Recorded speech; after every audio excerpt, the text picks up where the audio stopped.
Hello, people. Andrew here, talking about comics from a reader, collector, speculator, investor point of view, in that order of importance to myself. And today I'm looking at a short four-issue series called Fantastic Four 1, 2, 3, 4.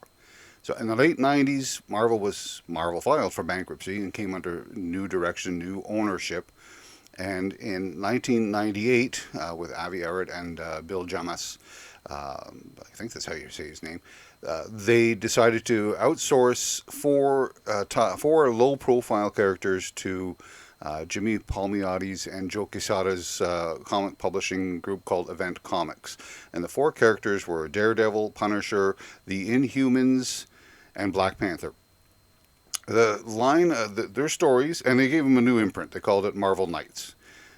The line proved to be popular. It sold well, and it was popular amongst the fans. So then in the year 2000, Joe Quesada was given the position of editor-in-chief over at Marvel Comics. They continue to expand the Marvel Knights line, including a new Spider-Man title, amongst others, and included also doing some smaller limited series, things that didn't necessarily fit directly with the continuity, but were certainly within that realm on the Earth that was based for the main superheroes. One of these titles was this one here, Fantastic Four 1, 2, 3, 4. It was written by Grant Morrison and illustrated by Jae Lee and released in the year 2001. I first heard of Jae Lee through his book, his work on Namor, the Submariner. This is his first cover and interior work on this one, on the Savage Namor, the Submariner, issue number 26. Perfect for the time, because this was also a time of extreme artwork and Namor that he gave us. I mean, prior to this, it was a lot of John Byrne stuff, which was a cleaner line. Obviously, you can take a look at this. This is a little bit more extreme, which fed into the art style of the time. But that art style, eventually passed on, and they came back to doing different styles as well. And I find that when it came down to later stuff, like this 2001 run, that Jae Lee's art has improved. I will say this about the Namor book, is that for a brief period of time, it was like a hot book, and shortly after its release, it then started to sell for $10 to $20. But that was then, and it was a brief period of time. It's back down to possibly, I don't know if you'd find that particular one in the dollar bin, but you might find it in the $5 bin. Anyway, so the Fantastic Four 1, 2, 3, 4. Jae Lee's now doing the artwork. I think his artwork has been refined, taking off the idea that he has to do sort of an extreme sort of approach to things and allowed to do his own sort of style. He brings a lot of atmosphere, mood, and tone to the book. There is more sincerity in the expressions. I like the composition of the panels, the use of small panels or large panels. Different angles. The artwork alone in this particular series is worth the price of admission. I would buy it just for the artwork. I think Jae Lee's work has improved that much, and it's on display, and it's evident here. He captures this sort of gloomy, bleak, gray atmosphere of a world envisioned by Doom, Dr. Doom. And so I really appreciate the artwork in this thing. Elevates the book. What about the story by Grant Morrison? Well, it's a basic story. It's a story that any Fantastic Four fan has heard, the plot-wise anyways. It's Dr. Doom wants to crush Reed Richards. Reed Richards doesn't want to be crushed. And the fallout of their conflict tends to be the remaining members of the Fantastic Four. So in that respect of being the same story, so as far as is it worth a read? If you're new to the Fantastic Four, I don't think you'll get a lot out of this. I mean, the characterization, some of the stories, some of the individual stories within are interesting, but I think it really benefits from the more you know about the Fantastic Four, because it's more of an internal, personal type of story. as an example, this first issue here talks about Ben Grimm and the Thing, and he's gone through. He goes through the same thing that he's done a number of times, and we've seen this before, where he laments that he's a monster, and that no matter how many times he saves the world or does good, somebody's always going to refer to him as a monster, and he gets depressed because of this, and we've seen that before, and he goes into a certain amount of despair because of it, and makes a couple of bad choices because he's in this sort of despondent state. And what we get from that's not anything new, but there's some very slight insights to deepen his character about his despair. And it's that which makes this story that much more interesting for those that are long-term readers of the Fantastic Four. It is called 1, 2, 3, 4 because we systematically go through each one of the Fantastic Four characters, Doom counting them off as he's destroying them.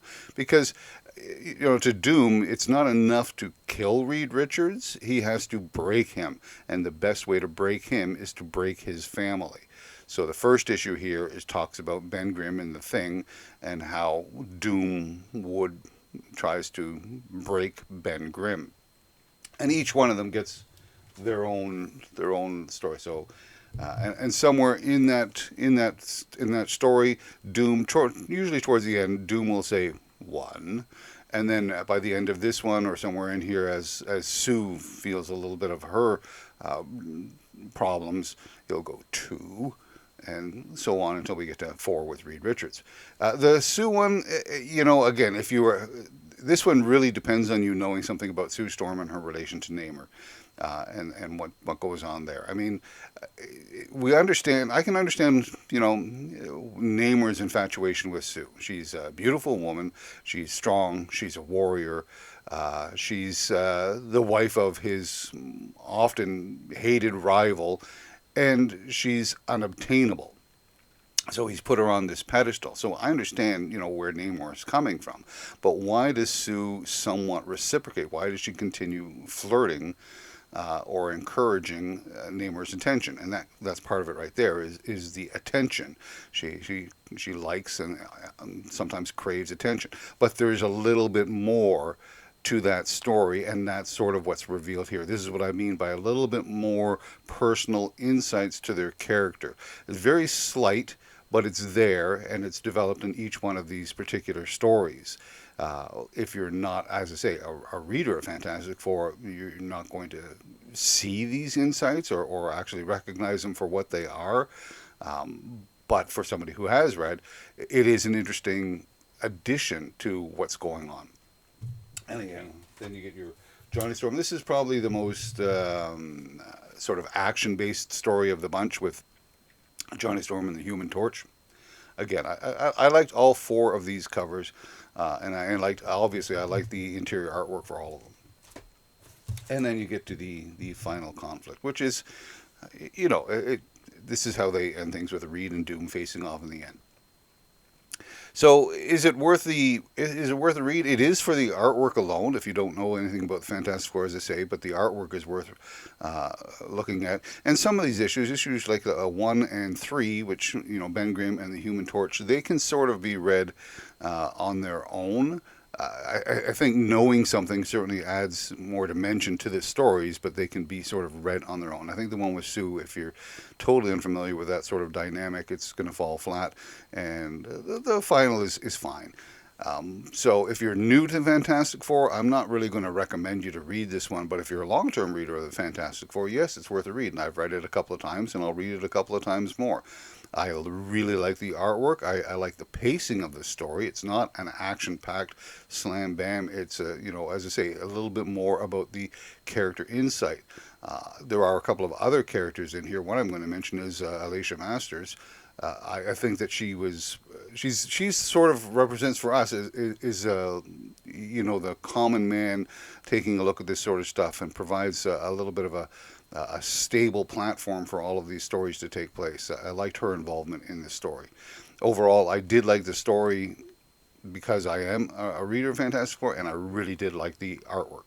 As far as a collection, it'll go into your Marvel Knights collection or your Fantastic Four collection. That's where I keep it, or possibly you're collecting everything done by Jae Lee or Grant Morrison. Although with Grant Morrison, there's a ton of stuff out there. So, and even if some people just like to collect stuff with the Submariner and the name of the Submariner, and it would be within this series as well. As far as spec and investment, I would have to say a big no on that one. Even if this is not something that you would adapt to a film. It's much more personal and much smaller.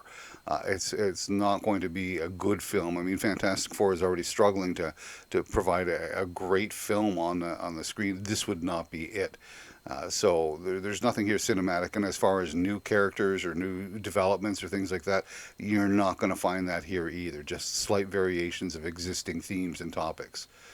Still, good read for that, but it's really no speculation, no investment on this. Possibly still find it in dollar bins, $2 bins. I can see dealers bundling it up, all 4 issues, for anywhere from $10 to $20. Good series for those that like the Fantastic Four. Not so good, except for the artwork, for those that are unfamiliar with the Fantastic Four. And that's it. So, be good to yourself, be good to others. And, we'll talk again soon.